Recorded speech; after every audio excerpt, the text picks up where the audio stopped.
Okay, for this next installment, this is the loom I use for most of my loom work, and it is, I've heard some people call it a box loom, open face loom, any number of different titles.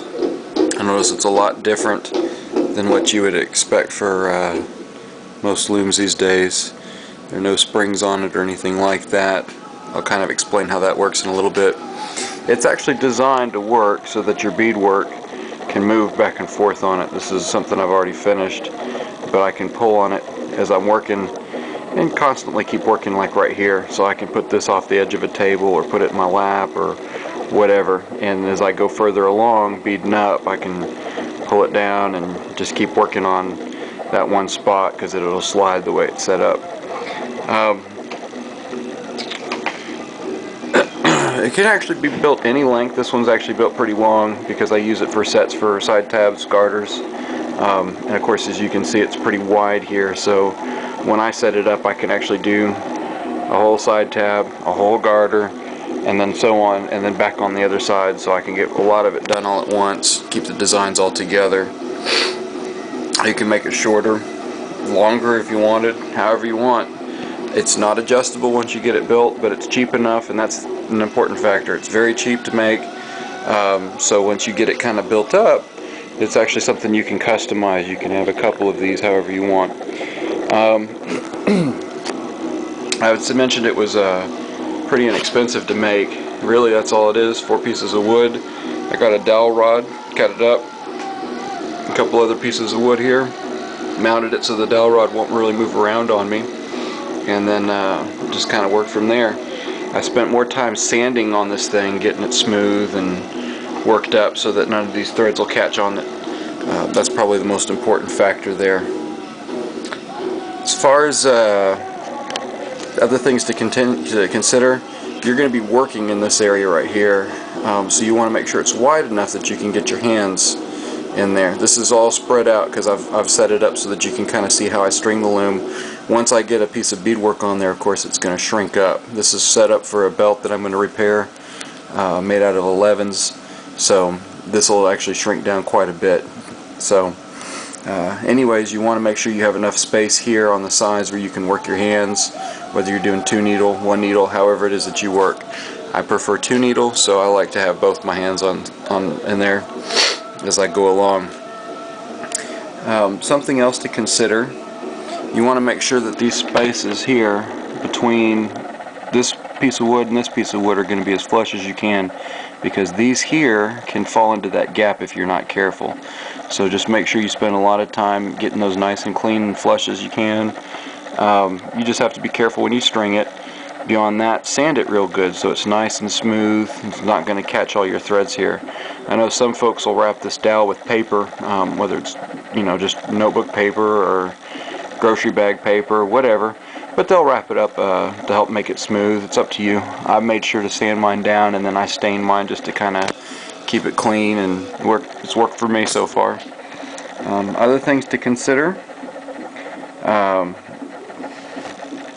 just again, when you're putting it together, this does not have to be a dowel rod. I've seen some of the older ones. It's just another piece of wood just like this here, only these parts here are sanded down a little bit thinner so that it can accommodate this thread here. There is no comb or spring or anything else like that on here, or else it wouldn't really be able to move around as I need it. And I will say this, once you get that first row of beads set in there, it's going to pull it all together and it'll automatically line these out. So your beadwork itself actually acts as your spacers and dividers. So just keep that in mind as you're looking at it. Setup is actually really easy. You'll notice here that there's a knot, and then there's another one over here.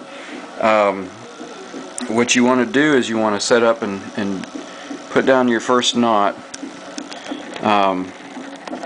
You want to set it up so that it ties on itself. Think of it kind of like a lasso. You have one knot here that loops around itself, and then you want to set it all the way around this whole loom. That's your first line, and you're going to cinch it back on itself so it tightens up, and then after that you're just wrapping in a constant spiral. So there and back, over and over and over. This strip that I'm going to be working on is about 57 beads wide, so that means there's 58 strings across.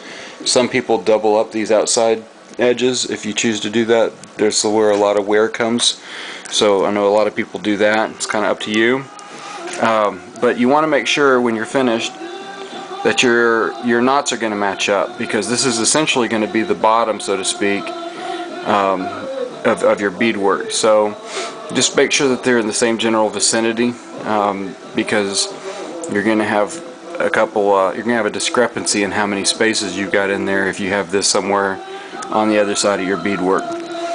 Again, this knot's your finishing knot, and I just tie it down so that it's not going to slip on me. You know, you want this one to be able to slip enough that you can tighten back against itself, but you want this one to hold, so you don't want this to slide and make all this loose.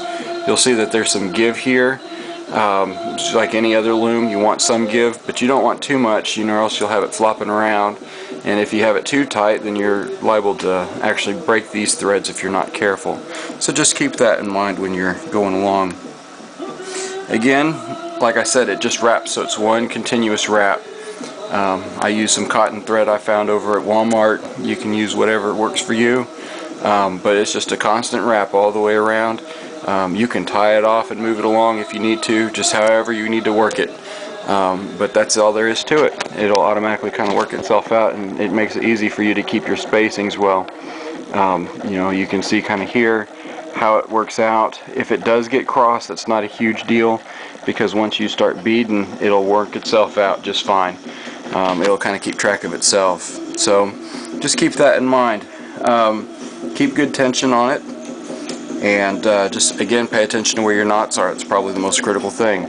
I can't say this enough, but don't tie anything to the loom. Tie it to itself around the loom. That simple. If you tie it to the loom, it won't move, and you'll end up having to move yourself as you do your beadwork. And the whole point of using a loom like this is to keep the working area right here where it's comfortable and easily accessible to you. So again, you can put it in your lap, off the end of a table. Some people have those standing frames that they can pinch this stuff into, hang their looms or whatever, so they can sit in a chair and have it. Whatever works. I like to lay in bed with the TV on and have this running down with my legs and just sit there and bead right there in the lap. Makes it real comfortable.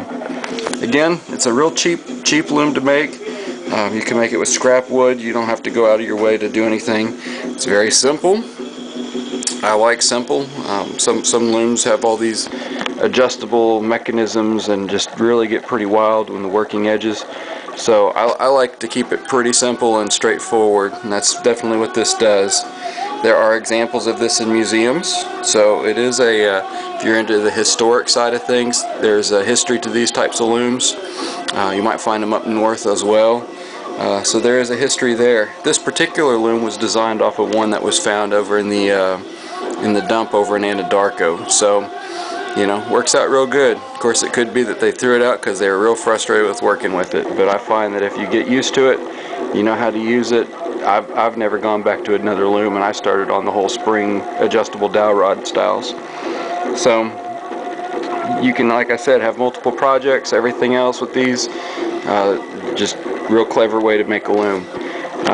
This one here is set up so I can do a belt. It's a really large belt, as you can tell, but in closing, if I really want to, if I have the time to get the repair work done by the time that they need it back, I might make another belt on the other side. I mean, there's enough space that I can do two on this loom, so, you know, a little conservation of space, ideas, and so on. Next video I put together will actually be me putting some beadwork on this loom to kind of show you how that works. It's pretty straightforward. Again, I say I do 2 needle. Once you put that first line in here, all these rows will just fall right into place. So they kind of work as their own little spacers. So hope you enjoy.